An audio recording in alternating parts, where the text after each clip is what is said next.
Video को शुरू करने से पहले हम आपको बता दें कि हम आपको नई श्रृंखला शुरू कर रहे हैं, जिसमें हम आपको 500 क्वेश्चन केमिस्ट्री के, 500 फिजिक्स के और 500 यानी कि बायोलॉजी के, यानी कि 500 क्वेश्चन आपको तीनों सब्जेक्ट के मिलेंगे, यानी कि 1500 साइंस के क्वेश्चन मिलेंगे जो कि इम्पोर्टेंट होंगे ही और एग्जाम में प्रीवियस ईयर में आए हुए भी होंगे। ठीक है, तो आपको अगर इस श्रृंखला को कंटिन्यू देखना है तो यूट्यूब पे अभिषेक राजपूत CBR इस चैनल को सब्सक्राइब कर लेना है, क्योंकि जब मैं वीडियो अपलोड करूं तो उसका नोटिफिकेशन आपके पास आने के लिए ज़रूरी है कि आप इस चैनल को सब्सक्राइब कर लें। और इस चैनल को सब्सक्राइब करने के बाद वीडियो को देखें और लाइक करें, शेयर करें और भी अपने दोस्तों को बताएं कि ताकि उनको भी बेनिफिशियल हो। ठीक है, तो शुरू करते हैं। आज की सीरीज में लगभग 40 से 50 क्वेश्चन देखेंगे।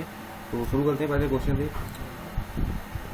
इस्पात में होता है, तो 0.1 से 2% तक इस्पात में कार्बन का प्रतिशत होता है। क्वेश्चन नंबर 2 है श्वसन प्रक्रिया में वायु के जिस घटक का प्रयोग होता है तो वह है ऑक्सीजन। ठीक है। क्वेश्चन नंबर 3 है भोजन में लवणों की मुख्य भूमिका है थोड़ी मात्रा में हाइड्रोक्लोरिक अम्ल बनाना, जो कि भोजन के पाचन में सहायक होता है। ठीक है। अगला क्वेश्चन है हमारा मनुष्य को द्वारा सर्वाधिक उपयोग में लाया जाने वाला धातु है, तो वो है लोहा। और अगला क्वेश्चन देखेंगे 5 गोबर गैस का मुख्य घटक है, तो वो है मीथेन। और क्वेश्चन नंबर 6 है पौधे के लिए सबसे अच्छा उर्वरक है, तो वो है कंपोस्ट। और क्वेश्चन नंबर 7 देखेंगे हाइड्रोक्लोरिक अम्ल के जलीय विलयन का pH मान लगभग हो सकता है 2 लगभग हो सकता है। ठीक है, HCl के विलयन का। HCl इसका फार्मूला आप देख सकते हैं, HCl यानी कि हाइड्रोक्लोरिक एसिड।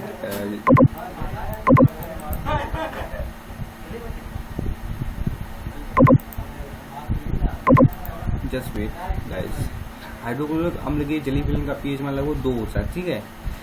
क्वेश्चन नंबर 8 है सैलों तथा खनिजों में सर्वाधिक मात्रा में पाया जाने वाला तत्व है, तो वो है अपना सिलिकॉन। ठीक है, आपको याद रखना है कि सैलों तथा खनिजों में सर्वाधिक मात्रा में पाया जाने वाला तत्व है सिलिकॉन। और अगला क्वेश्चन है आग बुझाने के लिए काम में लाई जाने वाली गैस है, तो वो आपको ध्यान रखना है कार्बन डाइऑक्साइड। ठीक है, आग बुझाने के लिए काम में लाई जाने वाली गैस है कार्बन डाइऑक्साइड। और अगला क्वेश्चन है किस गैस के जलीय विलयन का तेज अम्लीय गुण होता है? जलीय विलयन का तेज अम्लीय गुण होता है, तो सल्फर डाइऑक्साइड। ठीक है। अगला क्वेश्चन देखेंगे बॉक्साइट से एल्युमिनियम धातु का औद्योगिक उत्पादन प्रक्रिया से होता है, तो वो होता है विद्युत अपघटन द्वारा। ठीक है, ये आपको याद रखना है। अगला क्वेश्चन है हमारा हाइड्रोजन अम्ल हाइड्रोजन तथा तत्वों से बनता है, तो वो बनता है क्लोरीन।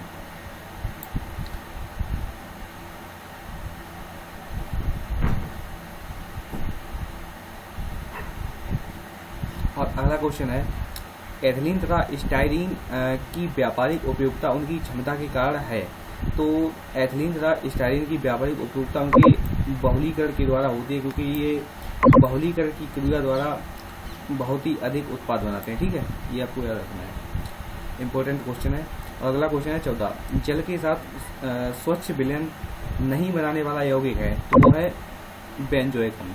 ठीक है, और आपको ये भी याद रखना है कि बेंजोइक अम्ल का उपयोग खाद्य रसायनों को जैसे सब्जी वगैरह है इसको सुरक्षित रखने के लिए प्रयोग किया जाता है। ठीक है। और अगला क्वेश्चन है सुरा से शुद्ध अल्कोहल इस प्रक्रम से प्राप्त किया जा सकता है, तो आसवन के द्वारा। जब हमारे पास अल्कोहल जो होता है वो अशुद्ध मात्रा में होता है, लेकिन हमें जब उसे शुद्ध मात्रा में प्राप्त करना है, जैसे सुराही में रखा हुआ है तो उससे शुद्ध कैसे करना, तो उसको आश्रित किया जाता है इस मात्रा, इसके द्वारा अल्कोहल को शुद्ध प्राप्त किया जा सकता है। ठीक है। और ऐसे ही अगर आप बात करें तो अपने पानी, जैसे जो बरसात का जल होता है वो अशुद्ध जल होता है, बिल्कुल शुद्ध जल होता है। वैसा ही जल अगर आपको प्राप्त करना है तो नल के जल को आपको निकाल कर उसको आश्रित करें, और जो आसवन से जो वाष्प होगी उसको एकत्र करेंगे, तो वो जो वाष्प होगी वो बिल्कुल ही अशुद्ध जल होगी, बिल्कुल ही शुद्ध जल होगा। ठीक है। और अगला क्वेश्चन है सागर जल में सर्वाधिक मात्रा में पाया जाने वाला पदार्थ है, तो साधारण पदार्थ यानी कि NaCl सोडियम प्लस क्लोराइड, ये दोनों आयल मिलकर के साधारण लवण बनाते हैं। ठीक है। और अगला क्वेश्चन है सर्कला विलयन के किण्वन से बनने वाली गैस है, तो वो है कार्बन डाइऑक्साइड। और अगला क्वेश्चन है एसिटिक अम्ल के जलीय विलयन का पीएच मान 2 है, उसमें क्या मिलाने से उसका पीएच मान बढ़ जाएगा? तो जलीय अमोनिया। जब आप जलीय अमोनिया को एसिटिक अम्ल के जलीय विलयन जिसमें का पीएच मान 2 है, उसमें आप जलीय अमोनिया जब मिलाएंगे तो उसका विलयन का पीएच मान बढ़ जाएगा, क्योंकि जो जलीय अमोनिया है, अमोनिया आप जानते हैं क्षारीय होती है इसलिए। और आपको याद रखना है जो क्षार होते हैं उनका पीएच मान 7 से अधिक होता है, उदासीन के लिए 7 होता है और अम्ल के लिए 7 से कम होता है। ठीक है, ऐसा पदार्थ जो केवल एक ही तत्व से बना हुआ है और जिससे ऊर्जा प्राप्त की जा सकती है तो वो है कोयला। कोयला देखते हैं आप कार्बन के बहुलीकरण से बनता है। ठीक है, कार्बन का ही अपर रूप है कोयला, हीरा, और हीरा प्रकृति में कठोरतम पदार्थ भी पाया जाता है। ठीक है, तो कार्बन का ही एक अपर रूप है। तो आपको इस क्वेश्चन को याद रखना है, जो एक ही तत्व से बना है तो वो है कोयला।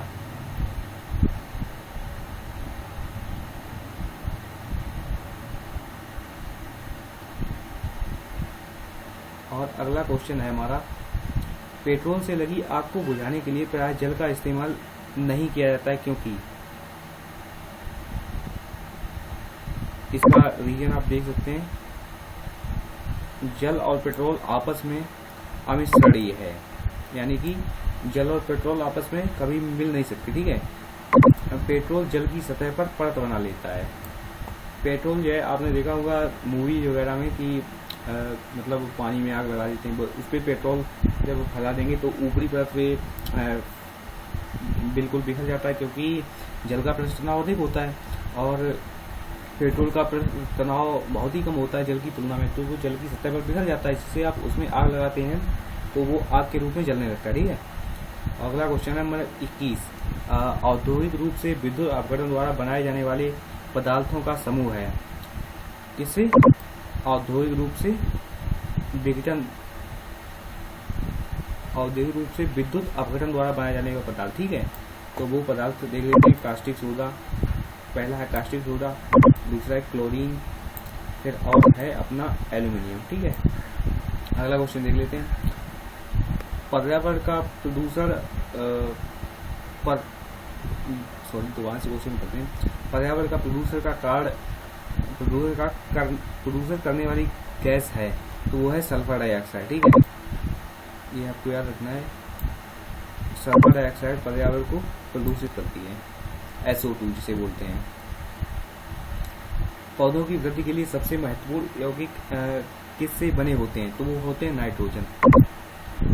नाइट्रोजन यूरिया में 46% जिसकी मात्रा होती है नाइट्रोजन की, तो वो इसलिए डाली जाती है ताकि पेड़ों की अधिक से अधिक वृद्धि हो सके। ठीक है, अगला क्वेश्चन है, कास्टिक सोडा के विलयन को अलसी के तेल के साथ गर्म करने से बने यौगिक को किस तरह काम में लाया जाता है? तो वो होता है साबुन, ग्लिसरॉल के रूप में बन जाता है, उसे साबुन बना लिया जाता है। ठीक है, अगला क्वेश्चन नंबर 25, सल्फ्यूरिक अम्ल के औद्योगिक उत्पादन में काम आने वाली 2 गैसें हैं, तो वो है सल्फर डाइऑक्साइड और ऑक्सीजन।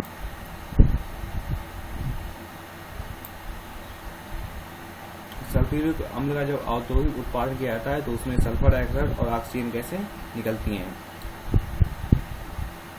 अगला क्वेश्चन नंबर 26 है, महासागरों शुद्ध जल किसी विधि से प्राप्त किया जा सकता है? तो वो मैंने आपको पहले ही बताया था, आप गर्म करके भी शुद्ध जल को प्राप्त कर सकते हैं, या महासागरों से आसवन के द्वारा भी शुद्ध जल प्राप्त कर सकते हैं। ठीक है, और अगला क्वेश्चन देखते हैं, क्वेश्चन नंबर 27,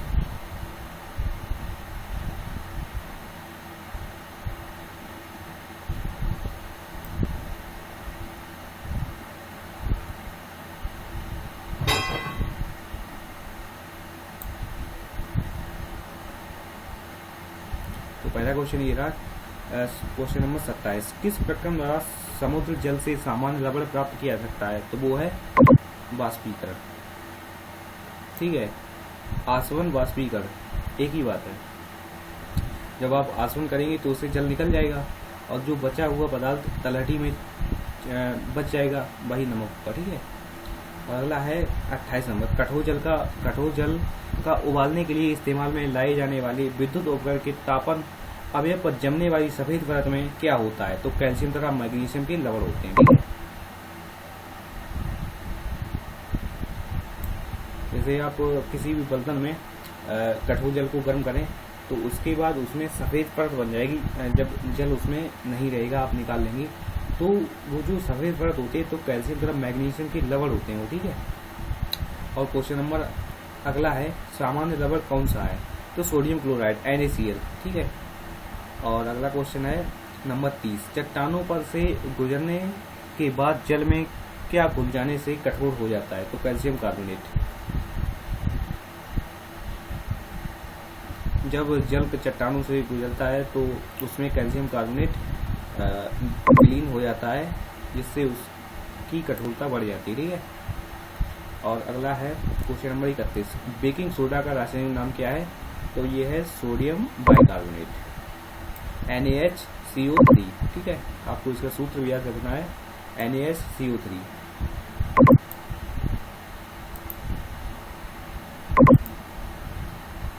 अगला क्वेश्चन है अपना क्वेश्चन नंबर 32, रोगग्रस्त वृक्कों यानी कि किडनीज के रोगियों को दिए जाने वाले अपोहन डायलिसिस की प्रक्रम में प्रयुक्त परिघटना है? तो परासरण। ठीक है, जो अपना किडनी होता है जब खराब हो जाता है तो मतलब काम नहीं जब करता है तो उसको अलग से डायलिसिस कराया जाता है, उसमें परासरण की क्रिया होती है। ठीक है, अगर आपको परासरण नहीं पता है तो आप इंटरनेट पे सर्च करें परासरण की क्रिया, आप देख लेंगे। एक झिल्ली और विलयन और विलायक इससे संबंधित है। इसमें क्या होता है कि जो मतलब आप मैं इस पर डिस्कस करूंगा तो आगे क्वेश्चन टाइम वीडियो बड़ा हो जाएगा, आप गूगल पे सर्च करके परासरण की क्रिया को जान सकते हैं। ठीक है, अगला क्वेश्चन है 33, बारूद का मिश्रण है? तो बारूद जिससे बम वगैरह बनाए जाते हैं तो वो किसका मिश्रण होता है? नाइट्रेट होता है, उसमें सल्फर या काठ यानी कि कोयला जो शुद्ध कार्बन है वो होता है, नाइट्रेट होता है, सल्फर व काठ कोयला होता है। ठीक है, चारकोल जिसे बोलते हैं। और अगला क्वेश्चन नंबर है 34, कपड़ों के रंग का व्यंजन करने वाला अभिकारक है? यानी कि जो कपड़े होते हैं उनका रंग जो है उड़ा देता है वो है सल्फर डाइऑक्साइड। ठीक है,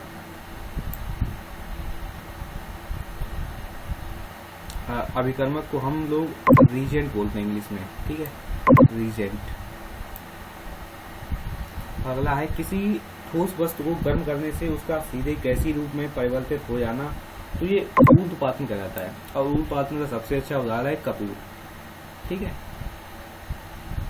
कपूर डायरेक्ट ठोस से द्रव में ना आए परिवर्तित हुए, सीधा गैस में परिवर्तित हो गया। ठीक है, और अगला क्वेश्चन है, सिल्वर हैलाइड का उपयोग फोटोग्राफी प्लेटों में होता है क्योंकि वे रंगहीन होते हैं। ठीक है,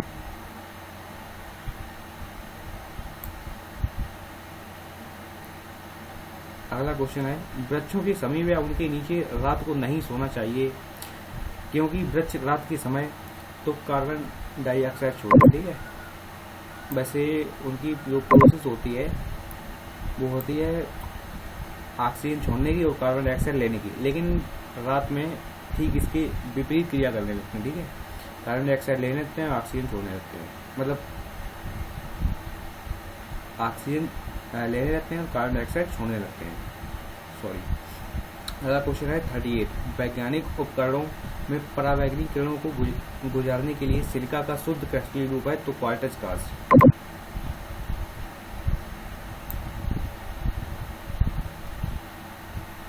अगला क्वेश्चन है, हरे फलों को पकाने के लिए काम में लाई जाने वाली गैस है? तो वो है एथिलीन।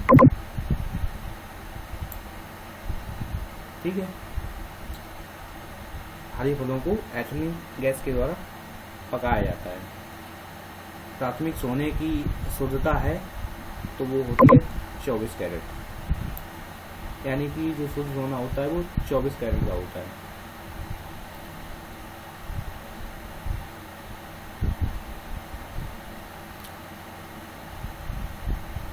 सर्प सेल, आपसे पूछा जाएगा कि सर्प सेल क्या है, तो आपको याद रखना है कि एक प्रशांतक है, ट्रैंक्विलाइजर, ठीक है, प्रशांतक।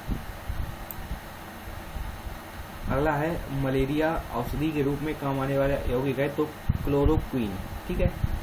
आपको याद रखना है कि ये मलेरिया की दवाएं जैसे कि मॉर्टिन वगैरह जो मार्केट में आती हैं उसमें क्लोरोक्वीन होता है, ठीक है। मानव के द्वारा सर्वप्रथम प्रयोग में लाई जाने वाली धातु थी, तो वो थी तांबा। आपको इतिहास में भी एक क्वेश्चन मिलेगा और साइंस में भी एक क्वेश्चन मिलेगा, ठीक है, क्योंकि तांबा एक मतलब धातु है, इसलिए साइंस में देखने को मिलेगा और इस इतिहास में तो देखने को मिलेगा ही। सर्वाधिक आघात वर्णी यानी मैलिएबल वो होता है सोना, ठीक है। मतलब इससे ये है कि किससे कितना लंबा तार खींचा जा सकता है, ठीक है। अगर आप सोने से तार खींचें तो इससे सर्वाधिक लंबा खींचा जा सकता है, ठीक है, इसीलिए इसे बोलते हैं आघात, सर्वाधिक आघात वर्ग, ठीक है। अगला क्वेश्चन है 45, कृत्रिम तौर पर गैसोलीन उत्पादन के औद्योगिक प्रक्रम को कहते हैं, तो इसे कहते हैं फिशर-ट्रॉप्स प्रक्रम, ठीक है। ये आपको याद रखना है कि जो औद्योगिक स्तर पर गैसोलीन का उत्पादन किया जाता है तो वो किया जाता है फिशर-ट्रॉप्स प्रक्रम द्वारा। अगला क्वेश्चन है नदियों का जल वर्षा के जल से कठोर होता है, क्योंकि अभी तो मैंने आपको बताया ही था ऊपर कि जब नदियों का जल पहाड़ियों वगैरह या कहीं से भी जमीन से गुजरता है तो इसमें कैल्शियम तथा मैग्नीशियम के लवण मिल जाते हैं, जिससे इसकी कठोरता बढ़ जाती है, ठीक है। और अगला है मानव रक्त का पीएच मान लगभग 7.5 या 7.4 के लगभग अराउंड होता है, ठीक है। आपको याद रखना है 7.3 to 7.6, कितने आपको 6 नहीं तो 7.3 to 7.5, ये आपको याद रखना है। इतने रेंज में आपको कुछ भी दे सकता है, जरूरी नहीं आपको 7.4 ही दे या 7.5 ही दे, ठीक है। अगला क्वेश्चन नंबर 48 है एस्बेस्टॉस कारखानों में काम करने वाले मनुष्य वायु प्रदूषण के शिकार बनते हैं, उनके शरीर का सर्वाधिक अधिक प्रभावित होने वाला भाग है तो वो है फेफड़े। आप सीधा जानते हैं आप नाक के द्वारा सांस लेते हैं और वो वायु सीधा फेफड़े में जाती है। अब जब आप एस्बेस्टॉस कारखानों में काम करेंगे और वो होगी प्रदूषित वायु, अगर वो वायु आप फेफड़ों में लेंगे तो वो जाहिर सी बात है फेफड़ों को नुकसान पहुंचाएगी, ठीक है। अगला है अपोहन उन रोगियों पर किया जाता है जिनको वृक्क का विकार हो। अभी मैंने आपको बताया था कि जिनका किडनी ठीक से काम नहीं करता है तो उनकी किडनी में अलग से डायलिसिस कराया जाता है, जिसमें पराशर की क्रिया होती है, ठीक है। अगला क्वेश्चन नंबर है हमारा 50, भारतीय केंद्रीय औषधि अनुसंधान संस्थान स्थित है तो ये है लखनऊ में। लाल की प्रकृति है तो ये है अम्लीय, ठीक है। आपको याद रखना है कि हमारी जो लाल होती है वो अम्लीय होती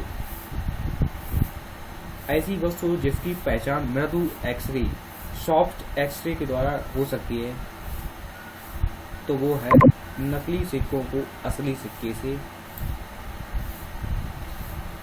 ठीक है। एक बार और देख लेते हैं इसी क्वेश्चन को। ऐसी वस्तु जिसकी पहचान मृदु एक्सरे सॉफ्ट एक्सरे द्वारा हो सकती है, नकली सिक्कों को असली सिक्कों से, असली सिक्के से, ठीक है।